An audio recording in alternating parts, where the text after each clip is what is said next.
pohon tumbang di Jalan Raya Desa Sumberjo, Kecamatan Candipuro, Lumajang terekam video amatir.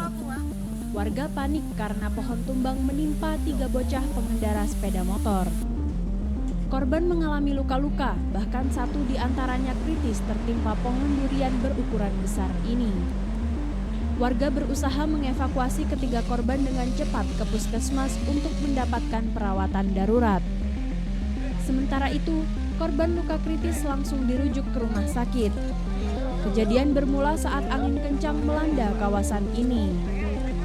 Akibatnya pohon durian yang berada di sisi jalan tumbang dan saat bersamaan melintas ketiga korban.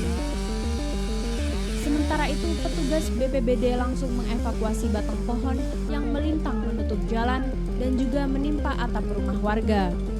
Polisi mengimbau warga untuk waspada karena cuaca buruk ditandai hujan deras dan angin kencang diprediksi masih akan terjadi hingga beberapa hari ke depan. Dari Lumajang, Yayan Nugroho, iNews melaporkan.